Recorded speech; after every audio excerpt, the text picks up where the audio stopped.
On an August evening in 2010, 36-year-old Rusty Snyderman could barely contain his excitement as he talked to a small group of people in his kitchen in Dunwoody, Georgia, an upscale suburb of Atlanta. Rusty and his wife Andrea had some friends over, and people were spread out across the large suburban home, laughing, eating, and drinking.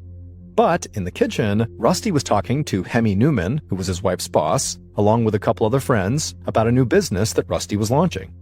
Rusty was lanky with short brown hair, and he could barely see without his glasses on. And when he talked about something that he was passionate about, he used his whole body, and Rusty was very passionate about this new business idea, so he was very animated as he spoke. He told his captive audience that his idea was to start a company that provided celebrity voicemail services. So basically, somebody could pay a famous actor or singer or athlete to create the outgoing voicemail message on the person who was paying's phone, or a friend's phone as a gift or something like that. To make this more clear, if I were to pay for this, I would have a voicemail that would say, "Hey, you've reached the voicemail of John Allen, leave a message after the beep," but instead of it being my voice, it would be some celebrity saying as much. Now, remember, this was several years before celebrity video services like Cameo would come out, so the people listening to this idea had never heard of anything like this before, and they thought it was absolutely brilliant. Hemi, who was an executive at General Electric, which is a big appliance company, liked the idea, but did raise some questions about overhead costs and stuff like that, and the other people that were listening, Rusty's friends, they wanted to know how would he get these famous people on board with the concept.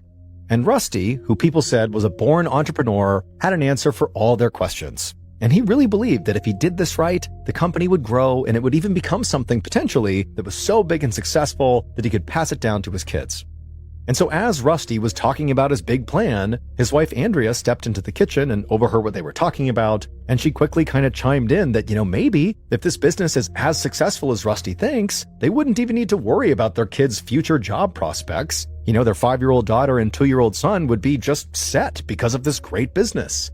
And even though she was sort of joking about this, being so committed to this totally succeeding, there was some truth to that. She really believed this was going to be a success, same as Rusty.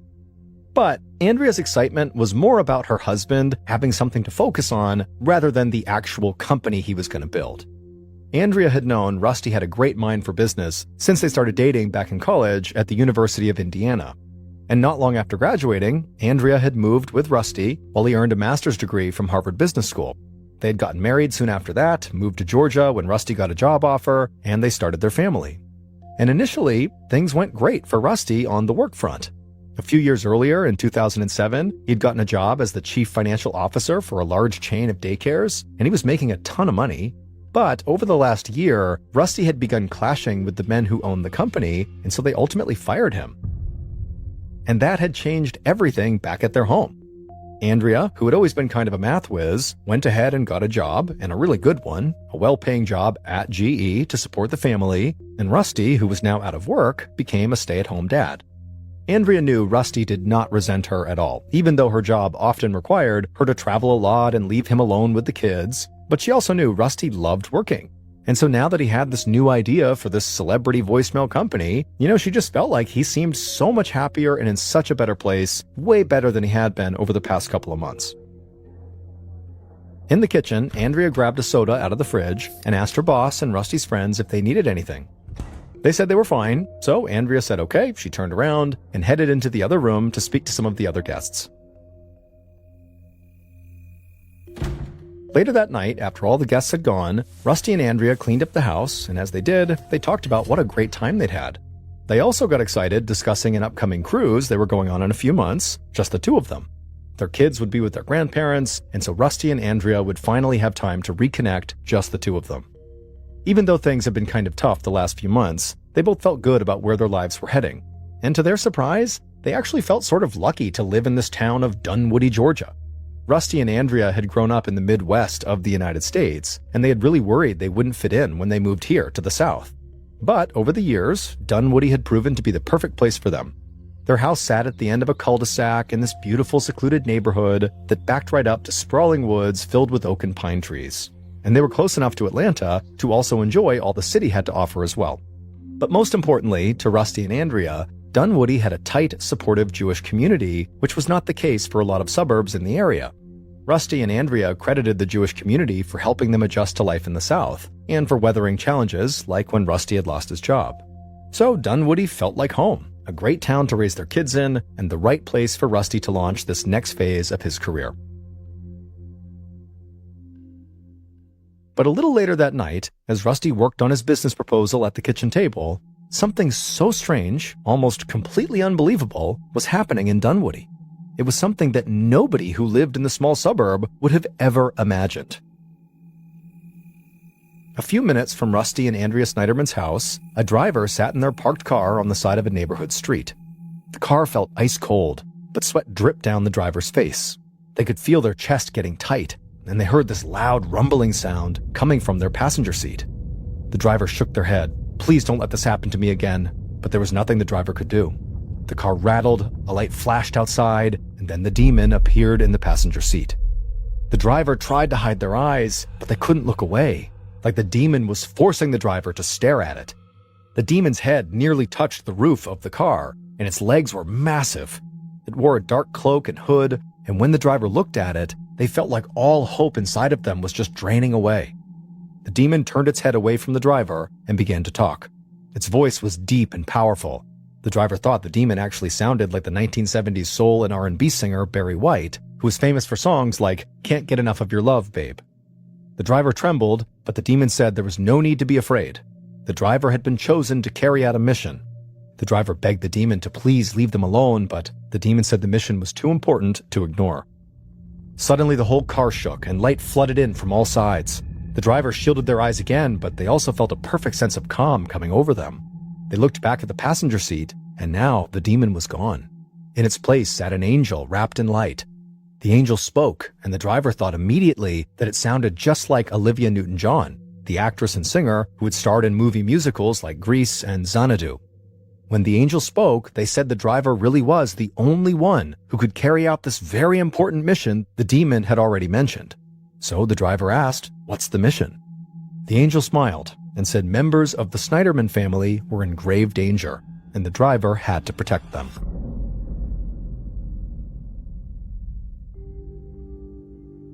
On the morning of November 10th, so about 3 months after the angel and demon appeared in that driver's car, Andrea rushed into her kitchen, holding her 5-year-old daughter's hand. Rusty was in the kitchen helping their son finish his breakfast. Andrea and her daughter both gave Rusty a kiss and told him they'd see him later, and then they headed out to the garage. Whenever Andrea was not traveling, she always made a point to drive her daughter to kindergarten on her way to work. It was just another way for her to bond with her child. After they were gone, Rusty's son finished eating, and Rusty cleaned up the kitchen and then got his son dressed for preschool. At about 8:30 a.m., Rusty carried his son out to the silver Infiniti car parked in the garage, opened up the garage door, and then buckled the boy into his car seat in the back. But before Rusty closed the car door, he hesitated. A strange smell was coming from outside. Rusty couldn't tell if it was gasoline or something else, so he walked out of the garage and scanned the yard, and he saw something move out of the corner of his eye. Rusty turned to the side of the house, and he saw someone laying in the grass. He didn't know if this person was sleeping or hurt or what was going on, so he just shouted, "Hey, are you okay?" The person jumped up and just stared at Rusty. It was a man with a thick black mustache, and he wore a wool hat and earmuffs. Rusty immediately felt like something is wrong with this person, so he turned, ran back into his garage, hopped in the car, locked the doors, and then he pulled out into the street with his little son in back. And then, as Rusty began to drive away, he looked and saw this man with the earmuffs running down a long path that led to the woods behind the cul-de-sac. Rusty had no idea what any of this meant, so he just grabbed his phone and called 911. When the emergency operator picked up, Rusty told them what he had just seen and gave as good of a description as he could of the man with the earmuffs. Rusty also said he thought he smelled something like gasoline outside of his house right before he saw this guy. The operator told Rusty they would send a police unit over right away to look around, and Rusty said okay, great, but he still had to drive his son to school, but right after that, he would come back home and be ready to talk to police. A few minutes later, Rusty arrived at the preschool and walked his son inside, and then afterward, he headed right back home. And when he got there, police officers, firefighters, and a workman from the gas company were all arriving as well. Rusty told his story to the police again, and they said other officers were already out looking for this man he described. Then, the gas company employee said Rusty's house did have a gas leak, but nothing had been tampered with. Whoever had been at the house in the front yard didn't appear to have caused the leak. It was just an odd coincidence. And the guy said he had fixed the leak already, and the gas company employees said, the leak was a very easy fix. Later that day, after all the emergency personnel and the gas company employee were all gone, Rusty still didn't have any real answers about who the heck that guy was. Officers said that, the guy with the earmuffs could have been a homeless person sleeping near his house, but that made no sense to Rusty. Things like that just didn't happen in this neighborhood.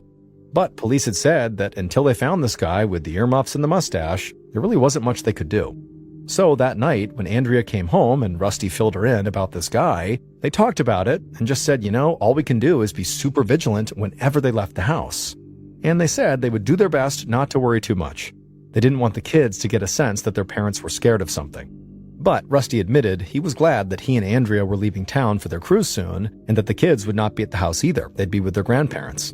And Rusty hoped that, by the time they all came back home after the cruise, things would be back to normal in the neighborhood. Meaning, the guy with the earmuffs and the mustache has been found, and hopefully will not be back anytime soon. 8 days later, at 9 a.m. on November 18th, Rusty pulled up to his son's preschool. Rusty and Andrea had gotten back from their cruise a couple of days earlier, and Rusty felt rejuvenated. And nothing strange had happened at the house since they'd returned, so he hoped that the man lying in the grass was just some weird one-time occurrence. Rusty unbuckled his son from the car seat and led him into the preschool. And then Rusty chatted with a few other parents who were also doing drop-offs, and then a few minutes later, Rusty was headed back towards his car.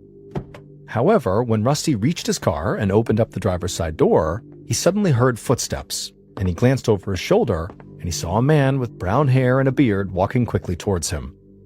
Seconds later, screams rang out in the preschool parking lot as a silver minivan peeled out and sped away.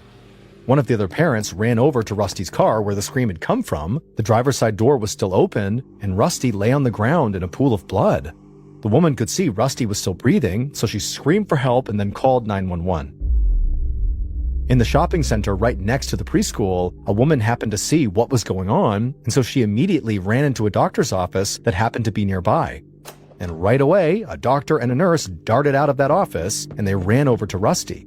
The doctor quickly checked Rusty's pulse and then began administering CPR. And soon, the doctor heard an ambulance siren wailing down the street. By this time, people from inside the preschool who heard all this commotion had began running outside into the parking lot. But luckily, all of the children were outside behind the school and had no idea what was happening, including Rusty's son. The ambulance arrived and paramedics took over for the doctor, trying to keep Rusty alive. They got Rusty onto a gurney, into the ambulance, and then they sped towards the hospital. A few minutes later, Detective Andrew Thompson of the Dunwoody Police Department arrived at the preschool. He saw a few of his fellow officers trying their best to keep a growing crowd away from Rusty's car. Detective Thompson had been a cop in Atlanta for 8 years before moving here to Dunwoody, but he'd only been a detective for about 2 years. And he'd also never been the lead investigator on a potential homicide, and he knew that's what he had on his hands right now.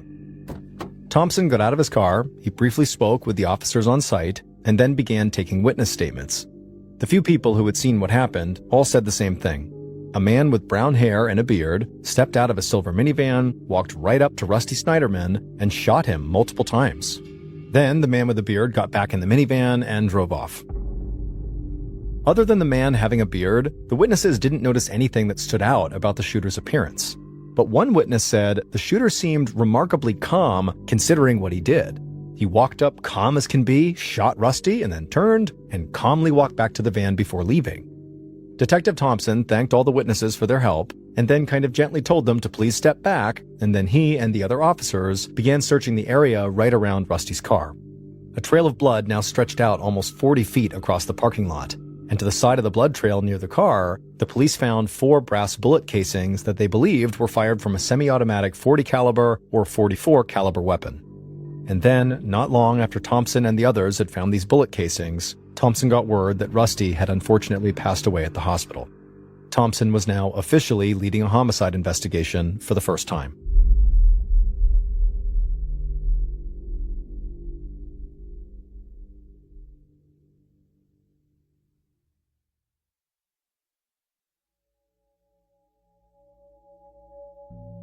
While Detective Thompson searched the preschool parking lot for more evidence, Rusty's wife, Andrea, sat at her desk in GE's Atlanta offices.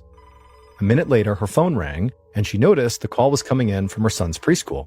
And so Andrea immediately answered, and the preschool administrator on the other line sounded very upset. She said Andrea's son was just fine, but Andrea needed to come to the school immediately. So without thinking, Andrea grabbed her things and ran outside to her car, and as she was running towards it, she pulled out her phone and called her boss Hemi to let him know she was dealing with some kind of an emergency, and then she got in her car and sped back towards the suburbs. As soon as Andrea pulled into the preschool parking lot, she saw all these police officers who turned and looked at her, and immediately they walked right up to her, and so she rolled her window down, and they said, "You have to go to the hospital right now." Andrea demanded to know what was going on. Was her son really okay? And the police assured her her son was absolutely safe, but she still needed to go to the hospital right now. And when Andrea arrived at the hospital a few minutes later, there she would learn her husband had been gunned down in the preschool parking lot and had died shortly after. Detective Thompson spent most of the day in the preschool parking lot, working with the forensics team to see if there was any useful evidence they could find beyond just the bullet casings.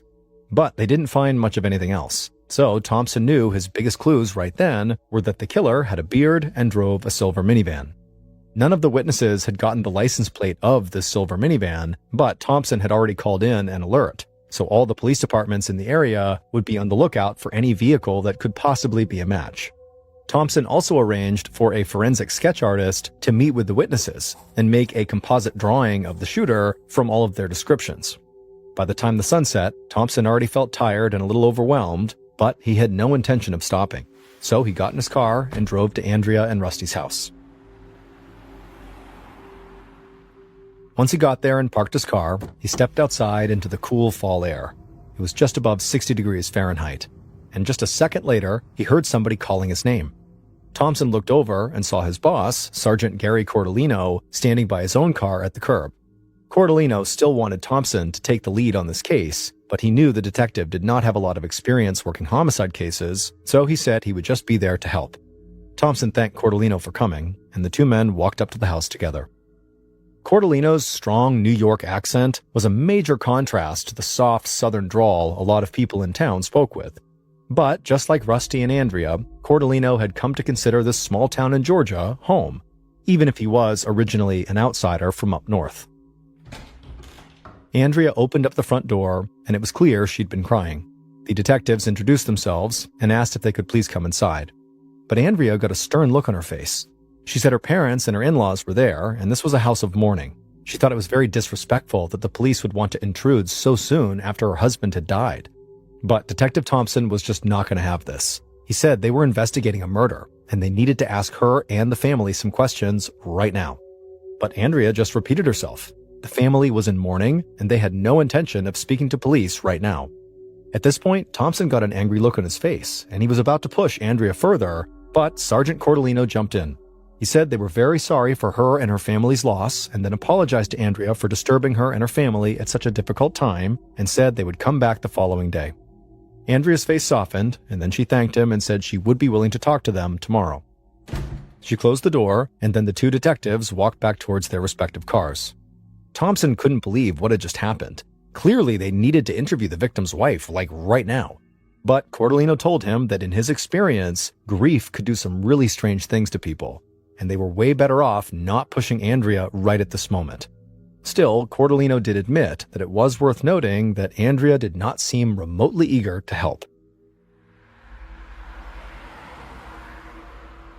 The following day, November 19th, 2010, Detective Thompson and Sergeant Cordellino returned to Andrea and Rusty's house, this time with a warrant to search the premises. Andrea still did not seem thrilled to have the police in her home, and she thought the warrant was totally unnecessary, but she still led them into the kitchen, and she and her family sat down and spoke to them.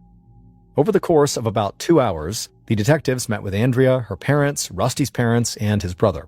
And they all pretty much said the same thing. Rusty was a great guy, people who knew him loved him, and they just couldn't imagine who would want to hurt him.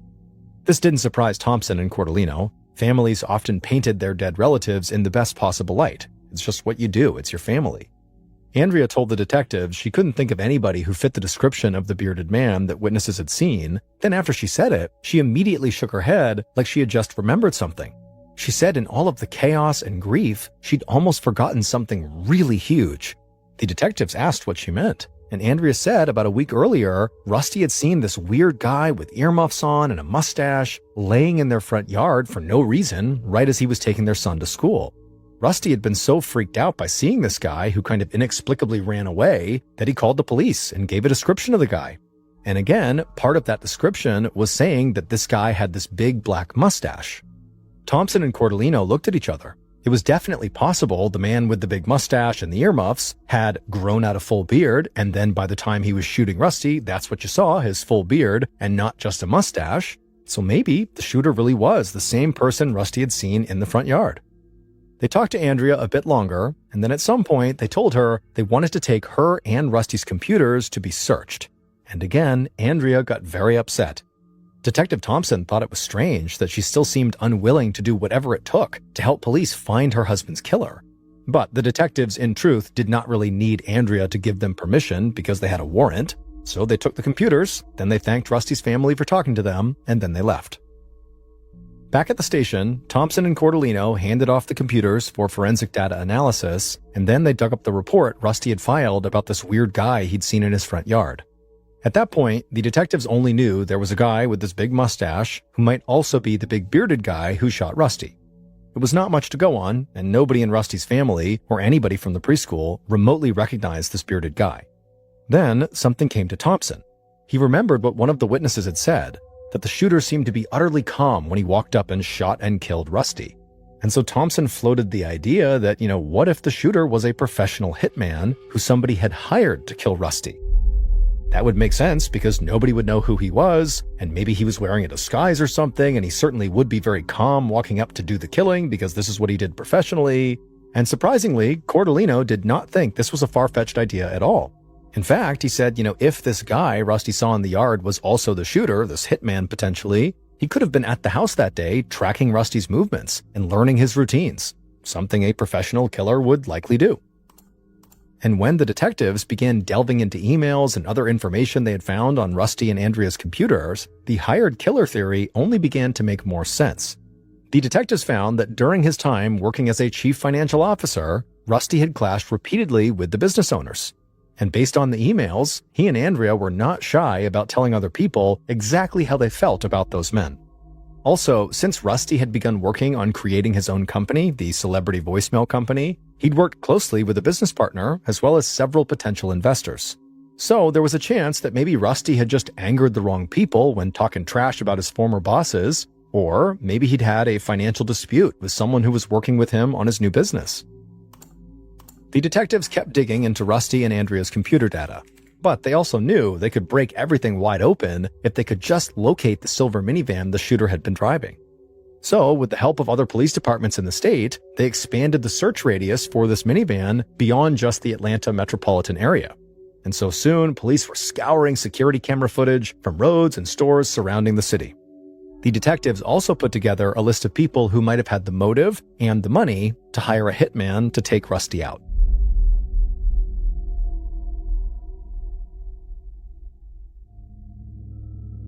On November 21st, 2010, so 3 days after Rusty's murder, sheets hung over the mirrors in Rusty and Andrea's house, and friends and family sat together on low stools in the front room.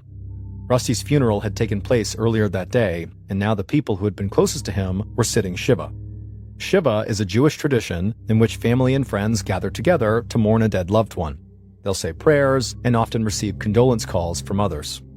At the house, Andrea thanked her boss, Hemi, and her GE coworkers for coming. They had all been so worried about her when she got that call saying something was wrong at her son's preschool, but none of them could have imagined that that call would eventually lead to this. A little while later, Andrea's boss, Hemi, began to lead the whole group in a prayer. Over 100 members of Hemi's extended family had actually died in the Holocaust, and so that had always inspired him to remain an active member of the Jewish community and to provide any help he could to those close to him, like Andrea. But while Andrea was sitting Shiva and listening to Hemi give this prayer, Detective Thompson and Cordellino just could not shake the feeling that Andrea had to be somehow involved in her husband's death. The police were still desperately trying to find the shooter's silver minivan, but their potential hired hitman theory had also led them to delve into Rusty's finances. and they had discovered that Andrea stood to get a $2 million payout from Rusty's life insurance policy. So along with being the murder victim's spouse, which by default made them a huge potential suspect, Andrea also had a clear financial motive to want her husband dead. And on top of that, she really had not seemed like she wanted to cooperate with police. And so the detectives decided they had to speak to Andrea again, but this time they wanted to isolate her from the rest of her family. On November 24th, almost a week after the murder, Thompson and Cordellino sat down with Andrea in an interview room at the police station. Andrea tucked her brown hair behind her ear, adjusted her glasses, and stared across a small white table at the two detectives. Thompson and Cordellino could tell Andrea was all business, and that she still clearly resented having to speak with the police. But they still started by thanking her for coming in, and then they asked her how her relationship had been with her husband prior to his murder. Andrea admitted things had gotten a bit strained between them when Rusty lost his job, but she said they'd worked through that. And other than typical husband and wife arguments, they actually got along really well. Andrea seemed totally matter-of-fact when she answered these questions. On the one hand, the detectives thought that made her seem almost unfeeling about her husband's death, like she didn't care. But Cordellino realized that this was a woman dealing with an impossible situation. Also, she was used to being in high-powered business meetings, so maybe this was just the way she conducted herself. Then, at some point, Cordellino asked Andrea if it was possible that Rusty could have been having an affair. Was there a jealous lover out there who might have had it out for him? But Andrea didn't flinch. She sort of half smiled and said the idea that Rusty was cheating on her was absurd. He was one of the most loving, supportive people she had ever met. He would never, ever do something like that to their family. So the detectives moved from Andrea and Rusty's personal relationship to their financial situation. But nothing Andrea said indicated that she would have killed Rusty for his life insurance policy. Rusty had put a lot of money away during his time working, and she got paid well at GE, so really, money was not an issue for them. So eventually, the detectives wrapped up the interview and thanked Andrea for her time. But after she left, Thompson and Cordellino felt like they didn't know much more than they did before she showed up. And for the life of them, they could not decide if that was because Andrea really just didn't know anyone who would want to hurt her husband, or if she was hiding something. In the weeks following that interview, no new leads came in, and Thompson and Cordellino began to get frustrated. They still didn't know if the man with the earmuffs and the mustache that Rusty had seen at the house was also the bearded shooter, or if those were two totally different people. And the detectives didn't know if this full bearded shooter had been hired by somebody else, or if it was someone who knew Rusty, that they had somehow overlooked, that maybe had a specific reason to attack Rusty. But then, in mid-December, so about a month after Rusty's murder, Detective Thompson was sitting at his desk when one of his team members rushed over to him. And this young cop had a huge smile on his face. Thompson asked him what was going on, and the young cop said he'd been re-watching surveillance footage of the silver minivan as it drove down a street near the preschool. There still was not a clear shot of the license plate, but the young cop had spotted a small white sticker on the van's windshield that nobody had caught before. And he was sure that that was the type of sticker that rental car companies used to track their vehicles. Immediately, Detective Thompson stood up, full of energy. The young cop said, the sticker didn't point to a specific rental car company, but Thompson just put his hand up and said, nope, that doesn't matter. This is a huge discovery. Armed with this new information about this sticker, police reached out to and visited rental car companies all across the area. And after about a week or so of searching, they finally found a silver Kia Sedona minivan at a rental car lot 25 miles north of Dunwoody. And that van could absolutely match the shooter's vehicle. And when they checked that minivan's recent rental history, Thompson and Cordellino immediately recognized the name that came up. And they were sure right then and there they had found Rusty's killer.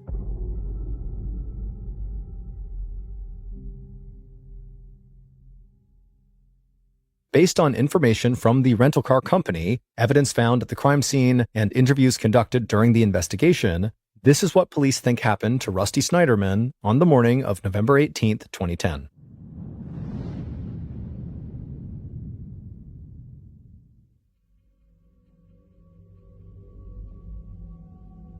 On that day at about 5:45 a.m., the killer heard the voice of the angel ringing in his head. That voice, that sounded just like Olivia Newton-John, had told the killer that time was running out. People were in danger, and the killer had their marching orders. This mission had to be accomplished now. The killer climbed into a silver minivan and then pulled out into the dark, empty early morning streets. The killer drove slowly, moving from dark to light as the van passed under each street lamp. Finally, they pulled the van onto Rusty and Andrea's street about an hour before the sun would rise. They parked their car a few houses down from Rusty's, and then they waited. But soon, the killer noticed lights turning on in some of the houses as people got ready for work and school and their morning routine. So the killer drove the van out of the neighborhood and found a spot on the street not too far from Rusty's son's preschool. The killer sat in the van, occasionally hearing the sound of the angel's voice encouraging them. And then at some point, the killer leaned over, opened up the glove box, and pulled out a semi-automatic pistol. They checked to make sure the gun was loaded, and when they saw it was, the killer laid down on the passenger seat. As the sun rose, the killer continued to just lay there, breathing very slowly in and out, very rhythmically, to ensure they remained calm. Then finally, around 9 a.m., the killer sat up and saw Rusty's Infiniti driving down the street towards them. The killer let Rusty drive by, and then quickly pulled out of their parking space, and then slowly tailed Rusty all the way to the preschool parking lot, and once they got there, the killer parked a few spaces away from Rusty's car. The killer watched as Rusty led his son into the preschool and began chatting with some parents inside of the doorway. As Rusty did this, the killer grabbed the gun off the passenger seat and held it in their lap. Then, a few minutes later, the killer saw Rusty walking back towards his car. At this point, the killer opened up the minivan door and, calm as can be, walked across the parking lot. Rusty had managed to open up his car door, but by that point, the killer was practically on top of him. The killer got within 3 feet of Rusty, raised their gun, and fired. The bullet struck Rusty on the left side of the jaw, traveling through his right shoulder and then lodged in his back. Rusty immediately collapsed to the ground, blood pouring out of his face and seeping through his shirt. The killer turned to walk back to the minivan, but then quickly wheeled back around and fired 3 more shots into Rusty's abdomen as he lay dying on the asphalt. After that, the killer turned and walked back to the minivan, got in, threw it in reverse, peeled out of the parking space, and then sped out of the lot. In the rearview mirror, the killer could see people running over to Rusty on the ground, but the killer felt confident they had killed Rusty and that the angel and demon would now be satisfied. A few minutes later, the killer pulled the van out onto a highway and disappeared into traffic. They drove for a while, exited off the highway, and then headed into a town 25 miles away from Dunwoody. There, they drove the van to the rental car company where they had gotten it, and they pulled it into the return lot. They checked the rearview mirror and looked out the windows. Nobody was nearby, so the killer reached up and yanked the brown wig off their head and also peeled the big fake beard off their face. The killer then stuffed the disguise pieces into a bag, got out of their rental car, and walked to a nearby auto repair shop where they had dropped off their real car for a minor repair the day before. The killer quickly paid for the work on their car and then drove off, headed towards General Electric's Atlanta offices. Some members of the investigative team had remained convinced that Rusty's wife Andrea had killed Rusty, but it turned out the shooter was somebody else who worked at GE. Andrea's boss, Hemi Newman. Police had talked to Hemi when they interviewed Andrea's friends and coworkers, but they didn't really focus on him as a potential suspect until they discovered the minivan at the rental car company. Hemi had used his real name to rent that car, and seeing Hemi's name on the rental form led Thompson and Cordellino back to Andrea's computer.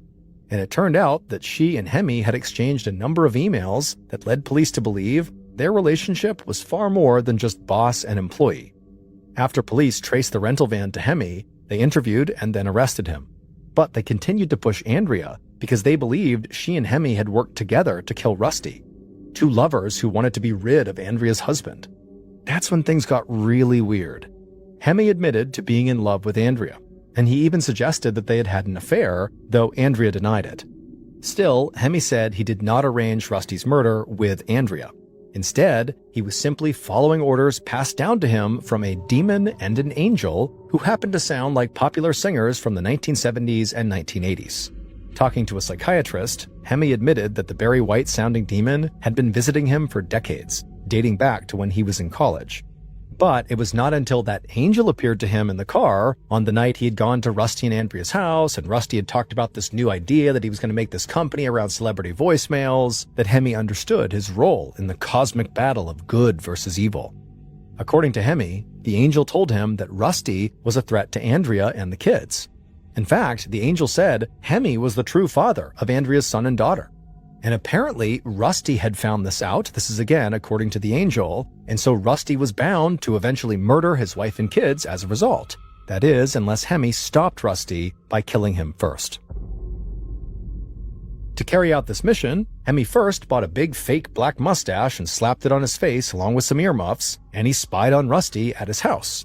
But of course, Rusty caught him laying on the front yard, but Rusty had no idea it was actually Hemi because the disguise worked. And then after that, when Hemi learned Rusty's routine, he bought a different disguise, the wig and the big fake beard, for the day of the murder. In court, Hemi's defense team entered an insanity plea and then proceeded to trace Hemi's complete and disturbed history with this demon and angel. But the prosecution never bought any of this. They remained convinced that Hemi had concocted this whole story to avoid life in prison. They also believed that Andrea Snyderman, not some angel or demon, was the one who actually put Hemi up to murdering her husband. The jury found Hemi guilty of murder, but they also deemed him mentally ill. He was sentenced to life in prison without parole, and as of 2024, he is incarcerated at the Augusta State Medical Prison. But after Hemi's conviction, police and the DA stayed focused on Andrea. She was eventually arrested and charged with murder, along with multiple other counts. But the murder charge was dropped, and she was never tried in connection to her husband's death. However, Andrea was found guilty on multiple counts that pertained to hindering the murder investigation. Andrea would go on to serve just 22 months of a 5-year prison sentence, and when she got out of prison, she received the $2 million from Rusty's life insurance policy and maintained custody of her 2 kids.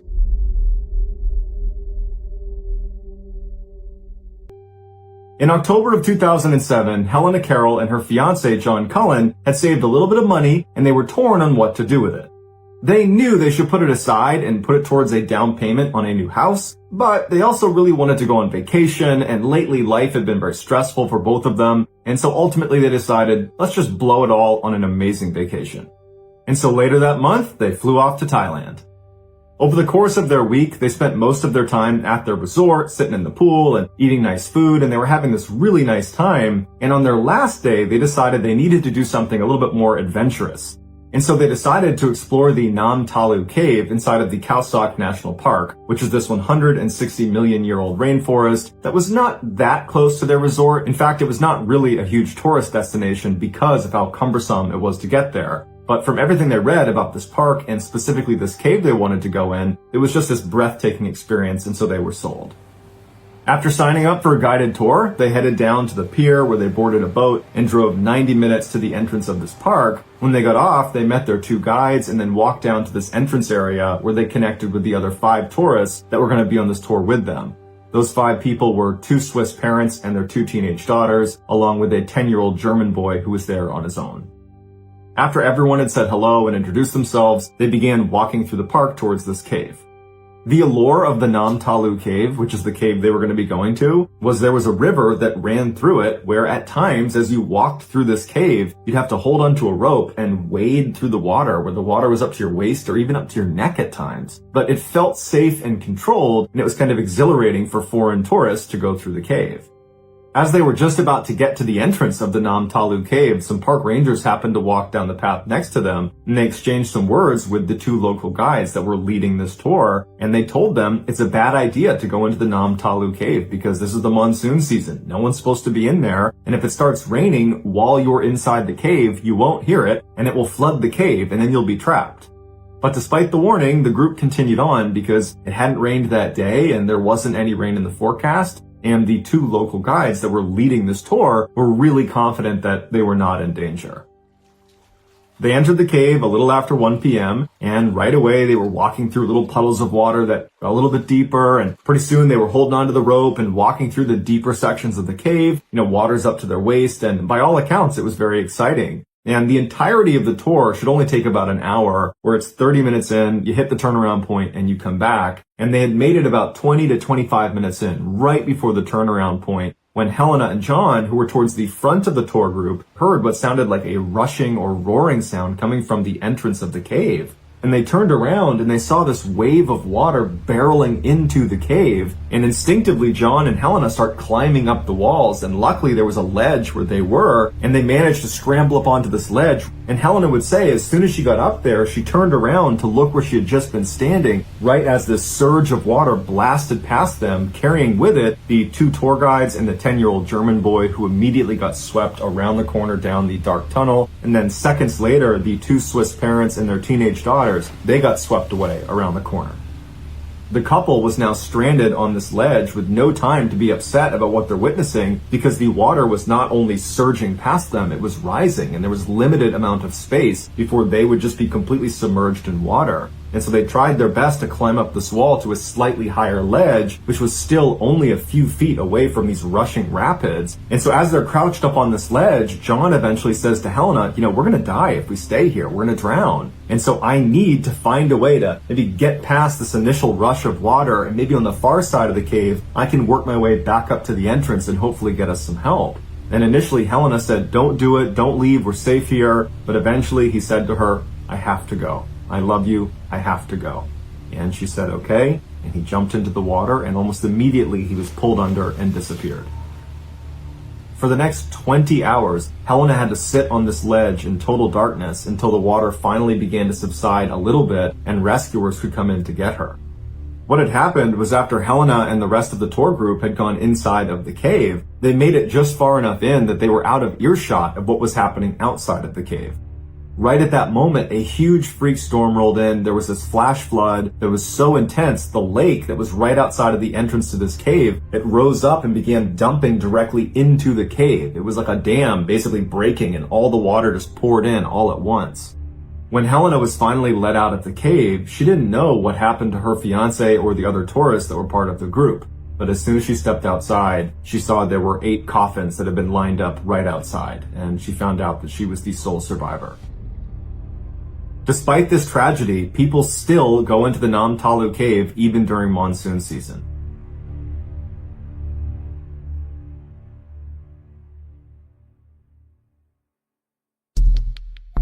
Our next story is called Stowaway.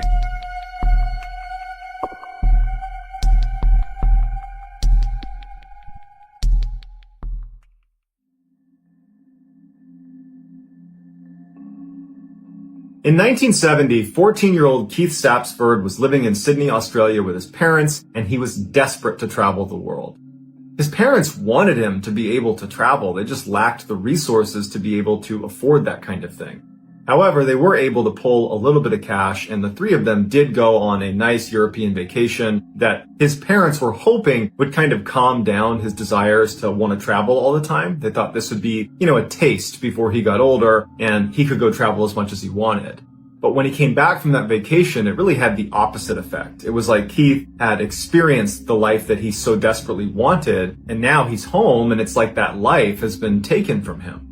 Following that vacation, Keith began trying to run away from home. Not because he didn't want to be around his parents, but just because he saw it as his only way to, see the world. But every time he would run away, his parents would quickly find him and bring him back home.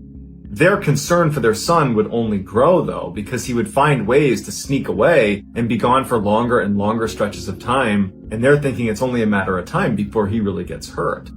In an effort to save their son, they ended up enrolling him in this very strict boarding school that was for boys with behavioral problems. And they were hoping that the staff at the school was going to be able to kind of calm their son down and keep him from trying to run away all the time. But unfortunately, the school really had the opposite effect, because the school, in a sense, was like a prison. You weren't allowed to leave. And so immediately, Keith, when he gets there, he's looking for ways to escape this boarding school. And 2 weeks after arriving, he would be successful. He would elude the staff and he would escape. 3 days after he had escaped this boarding school, he found his way to the Sydney airport.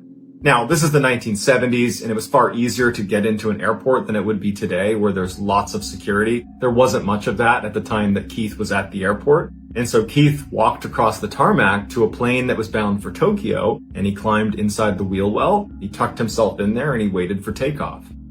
A photographer named John Gilpin happened to be at the Sydney airport on the same day that Keith is now snuck into that wheel well, and he had a new lens for his camera that he was testing out. And at one point, he was just taking pictures of the tarmac, and he began taking pictures of a plane that was taking off, and it was the same plane that Keith had snuck into. And he takes pictures of it as it takes off, it goes up to altitude, and it flies away. And he just took a series of pictures of it, puts his camera away, doesn't think twice about it.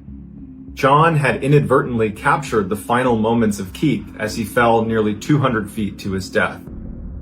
As soon as the pilot took off, the wheels were retracted, opening up that wheel well for a brief second, and there was nothing for Keith to hold on to, and he slipped out. But even if he had not fallen out, he almost certainly would have died from freezing temperatures and lack of oxygen at altitude.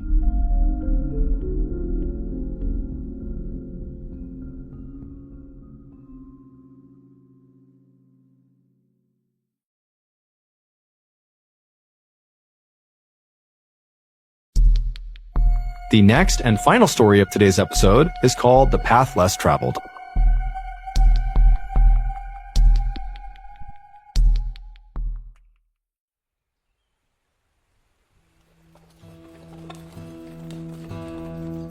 On a spring morning in 1870, a gold prospector named Frank Lemon rode his horse along the shore of the North Saskatchewan River, which is a river that runs through Alberta and Saskatchewan in Canada. Frank was at the back of a line of about a dozen men who had all been hired by a rich investor named Lafayette French. He had commissioned them to search the Canadian wilderness for potential gold mines. And if they found a gold mine, then French would bankroll a full-scale mining operation and pull out all the gold he could, and these men who found it would get a cut of the profits. When Frank had signed up for this job, he had thought it was a great opportunity. In fact, he thought it was such a big opportunity that he had convinced his best friend, whose nickname was Blackjack, to come along as well. But now, after weeks of searching the wilderness for these mines and not finding any, all Frank really wanted to do now was just go home. And so as this group of men continued their ride along the shore, Frank sort of zoned out and just kind of stared off into the forest all around him. And then at some point, as he was doing this, as he was looking off to his right, he noticed amongst the thick trees, there was this little trail, this dirt trail that kind of wound off into the distance. And for some reason, Frank was just immediately drawn to it. And so he pulled on his horse's reins and came to a stop and just stared at this strange trail. Frank thought about how for all this time they'd been out here searching for gold, they'd basically only looked in this river and found nothing. And so he thought to himself, maybe the gold is not in the river, but it's maybe out there in the woods. And maybe this trail that he was looking at might lead them to gold. And so Frank turned back around to tell the rest of the group about his big idea, to try to go down this trail here. But when he looked, he saw all the men in the group, except for his best friend Blackjack, had continued on without him. They basically hadn't even stopped when Frank had stopped. However, Frank really didn't care that the group had left him because he was totally over this trip and frankly didn't want to be with this group anyways. And so he just looked over at Blackjack and just kind of gestured towards this trail as if to say, "You want to go this way?" And Blackjack, who was also totally over this trip, just smiled and nodded like, "Yeah, let's go." And so the two men turned their horses and began heading down this thin dirt trail off into the woods. For several hours, Frank and Blackjack continued on this trail deeper and deeper into the forest. You get a picture of very thick trees all around, and it's just this little winding dirt trail on the ground. They had no idea where this trail was going, but there was just something so powerful about this trail. It was like calling them to go. But as they rode along, Frank kept getting this bad feeling. Like he kept hearing what sounded like voices and footsteps right behind them on the trail. But every time he turned, all he saw was Blackjack. There was nobody around them at all. They were deep in the forest. And after a while, Frank kept hearing these noises and he asked Blackjack, like, "Hey, are you hearing that stuff too?" And Blackjack said, "Yeah, I am." But he too would turn around and see nothing. They were all alone. And so eventually, the men convinced themselves that, what those sounds must be is the sound of their party, who's discovered they have, left the group and maybe they're out there looking for them. But Frank and Blackjack really had no intention of rejoining the group. They kind of didn't like the group. And so they said, "You know what? Let's just keep on going." Eventually, the path these two friends were on led them to a stream. And so they stopped, they got off their horses, they knelt down and they scooped their canteens into the water to get a drink. And as Frank did that, he looked into the crystal clear water and he saw nuggets of gold just sitting there in the stream. Frank couldn't believe it. I mean, he's out here looking for gold, but he was not expecting to find it right here in the middle of nowhere, despite, his instinct that maybe the gold was out here. And so he just froze and he's staring at this. He can't believe it. He grabs Blackjack, who hadn't seen it yet, and pulls him over. Blackjack looks, and the two men, they're like, oh my goodness, we've done it. But Frank said, look, before we celebrate, let's see what we're dealing with here. Let's go upstream here and try to find the source of this gold. And so the two men, they got up, they're super excited. They start walking along the side of the stream, looking in the water. And as they're moving upstream, they're seeing all this gold in the water, and it's getting more and more. And eventually they reach this rock ledge. The water was pouring over down into the stream. And literally in the ledge are these massive veins of gold. They had found a gigantic gold mine that clearly nobody else had tapped before. I mean, this could be worth not just millions of dollars, but billions of dollars. And so at this point, the two friends began to celebrate. They were ecstatic. I mean, this is unbelievable. They're jumping around, they're hugging each other. And then at some point, they just kind of stopped and went silent because they realized they now had a big dilemma. So the whole reason Frank and Blackjack were out here in the Canadian wilderness was to look for gold, but they were looking for gold on behalf of the rich investor, Lafayette French, which meant they were contractually obligated to tell French if they found gold. And so here they are, they found this massive gold mine, and that's what they're supposed to do, again, based on their contract. But if they did that, French would get rich beyond his wildest dreams from this mine. And yeah, he'd cut them a check, a piece of the profits, but it would be like nothing compared to what French would get from this gold mine. Or, and this is where the dilemma comes in, Frank and Blackjack could hide the fact that they had found this mine, and then they alone could come out here anytime they wanted, take the gold, and become rich themselves. Now, granted, they would have to be kind of subtle about it, because if they started showing up with barrelfuls of gold, Lafayette French is going to find out about it and they're going to be in trouble. But, there was a way to do it where this mine could effectively be theirs and they could get rich. But obviously, there was a lot of risk involved in that second choice. And so Frank and Blackjack decided that, this is way too big of a decision for us to make just on the fly right now. So let's just stay here in the area. Let's camp out for the night and just sleep on this and come to a decision tomorrow. So the two men left the stream and headed over to this clearing that was right nearby and decided that's where they would pitch their camp for the night. Blackjack left to go gather firewood, and Frank began to pitch their tent. And as Frank did that, as he began setting up their tent, he began hearing whispers, kind of like the voices he was hearing as they were walking in on that trail, and they kept thinking it was maybe the group that was looking for them. He began hearing those voices again. It was kind of all around him in the trees, but every time he looked, there was no one there. Now, Frank convinced himself that maybe these whispers were actually Blackjack because he had gone off to get firewood and maybe it was him. But at one point when Frank heard these whispers, he looked in the direction of the whispers. There was no one there. And he realized Blackjack was at the same time on the opposite side of the clearing. It could not have been him. And so Frank couldn't help but feel really unsettled. It was like there was somebody or something here watching them or listening to them, but he just couldn't tell who or what it was. But Frank just told himself to shake it off, don't worry about that. Instead, just focus on getting the camp set up. A few hours later, Frank and Blackjack were sitting on a log in front of their campfire eating rations, talking about what they were going to do with the gold. At some point, Frank said what he was really thinking about this whole situation. He told Blackjack, look, I think we'd be so stupid to tell Lafayette French. Why should we take a small payday one time when we can basically have an endless supply of wealth for the rest of our lives? But when Frank looked over at Blackjack to see what his reaction was to this pitch, he could see right away that Blackjack disagreed. Blackjack was kind of looking down and he kind of turned to Frank and was like, look, it's morally wrong to lie here. I would rather be poor and honest than rich and morally bankrupt. And so what had started as a civil discussion from this point on really escalated and just became a full-blown yelling fight, with both men absolutely refusing to budge on their stance about what to do with this gold. And eventually, when the two men were standing up and just screaming in each other's faces, Blackjack finally just threw his hands up and said, you know what? Enough. And he turned around and stormed over to the tent and disappeared inside. For a minute, Frank just stood there stewing by the fire, just completely furious that Blackjack didn't see it the way he saw it. But eventually, Frank kind of calmed down and thought, you know what? I need to go to bed too. Obviously, we are not near a decision. We need to sleep on this. And so, even though Frank was still upset, he walked over to the tent too, didn't say a word to Blackjack. He just climbed inside, got into his sleeping bag, and tried to go to sleep.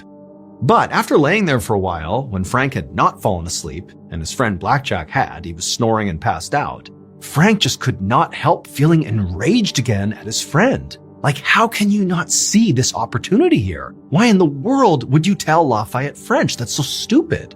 And so Frank just laid there restlessly, tossing and turning, listening to the sound of Blackjack snoring and getting so mad at him. And as he did, Frank went from, I need to convince Blackjack in the morning that we need to keep the gold for ourselves, to, I need to stop Blackjack from telling anyone.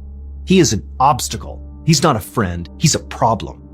And as he thought about this, these dark thought loops were going through his head. Frank just became consumed with rage. It was like he couldn't control what he was doing. And in that moment, Frank found himself getting up, walking out of the tent, and grabbing an axe. And before he could even think about it, he had walked back into the tent, raised the axe, and driven it into Blackjack's skull, killing him instantly.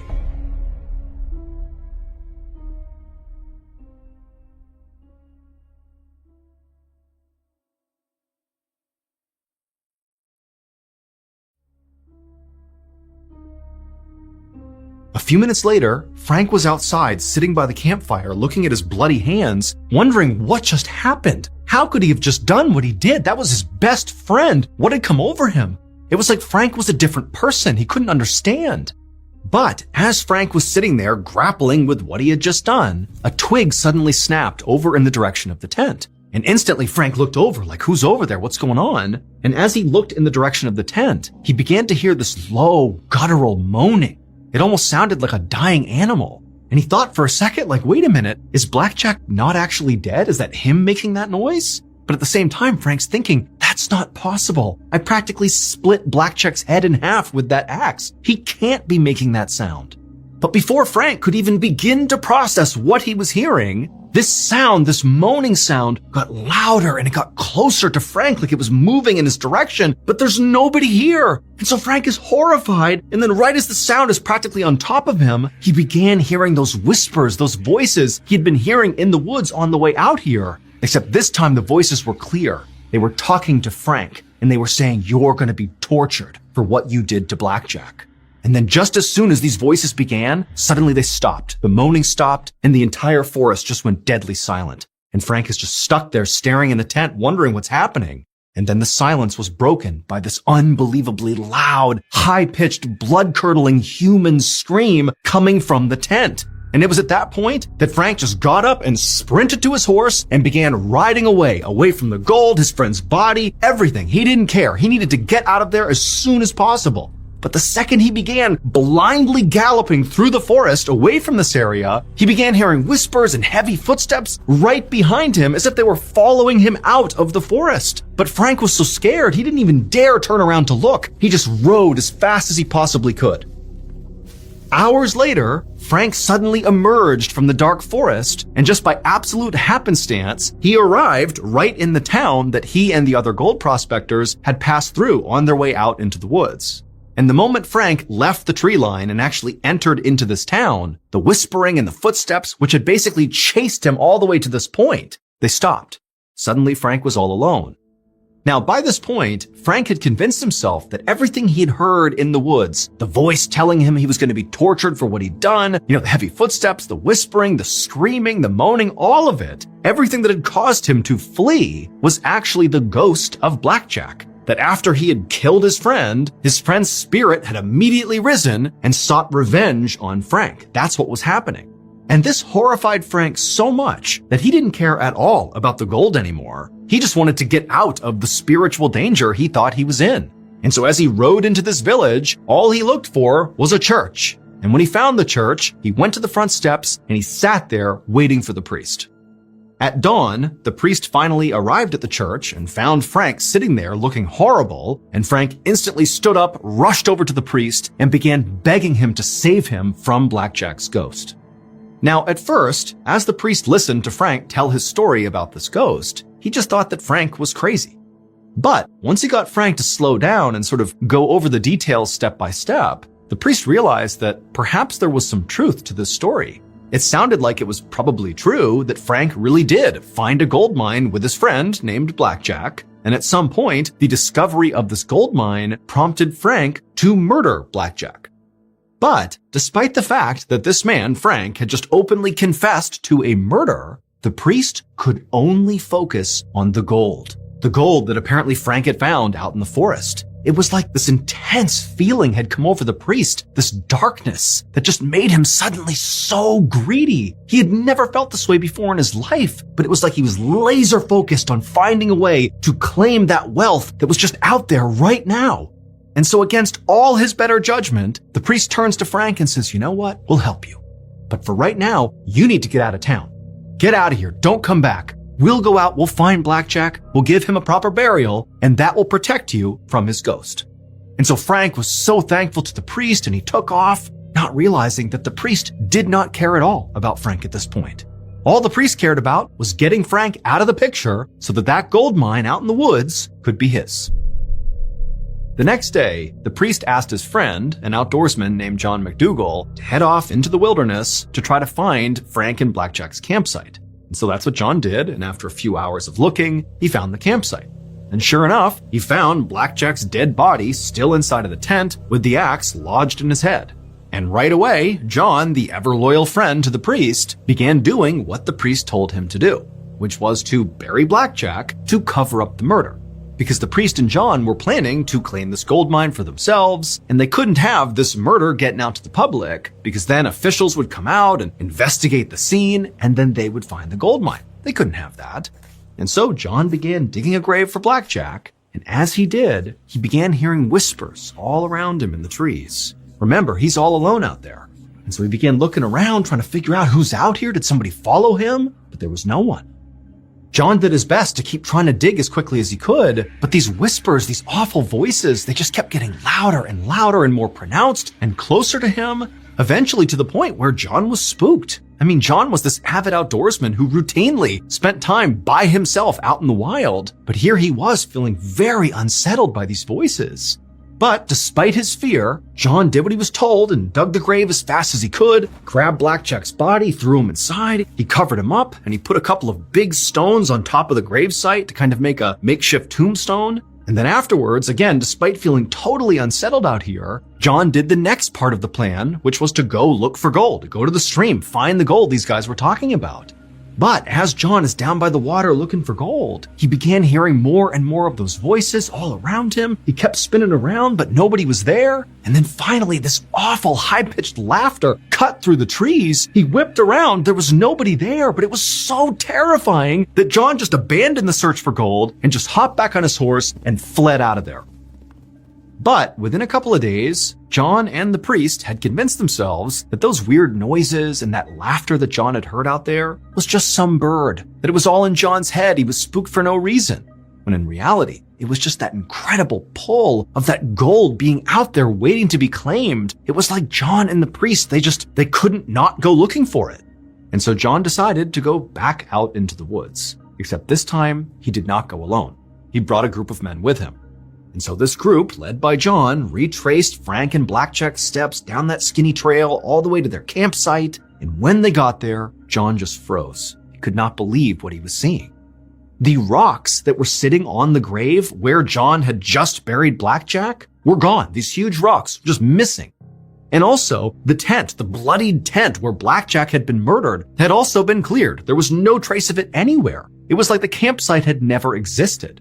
And this made no sense to John because he knows this is a totally isolated part of the wilderness. Like, nobody comes through here. Who in their right mind would just happen to pass by and randomly grab all these rocks and the tent covered in blood and take it out of here? It made no sense. Like, who could have done this? Now, until this point, John really had convinced himself that everything he'd experienced the time before was in his head. It was just a bird or, it was just normal forest sounds. And he also, like the priest, had convinced himself that Frank's original story about Blackjack's ghost chasing him out of the forest was just the ramblings of a crazy, guilty man. A murderer's guilty conscience had created that story. But now, as John was surveying the scene in front of him, he couldn't help but think, maybe this place is haunted. And so once again, John just turned and fled. He and the men, they got out of there as fast as they could, and when John got back to town, instead of going to the priest, he just went right to the bar and just started drinking. and he kept on drinking until he died of alcohol poisoning just a couple of days later. And John's death started a chain of unexplained catastrophes all connected to this gold.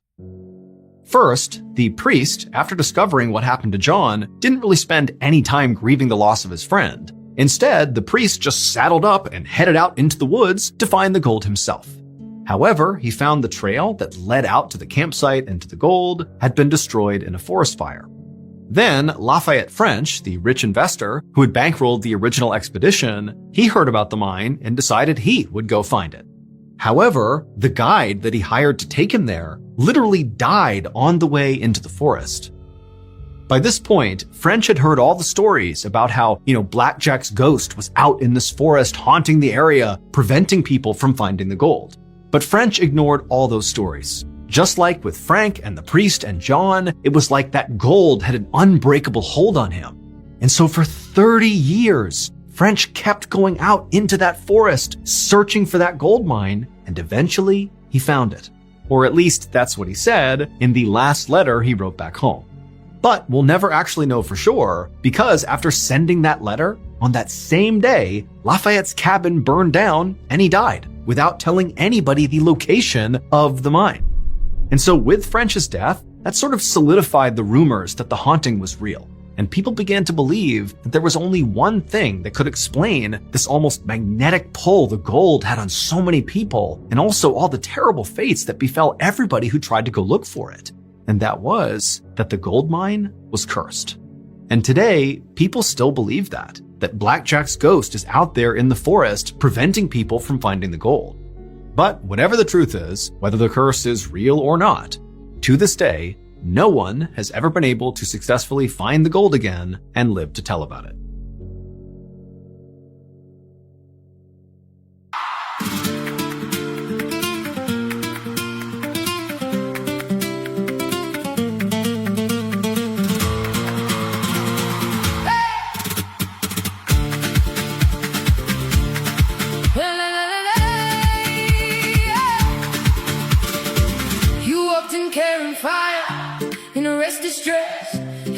On the tile, and I forgot the rest. You said don't look away, like you knew my name. My heart went barefoot, then it learned that flame. One step closer, then you pull back. Palms on my skin, and I want all that. One step closer, now I can't hide. You got that wow, wow under your eyes.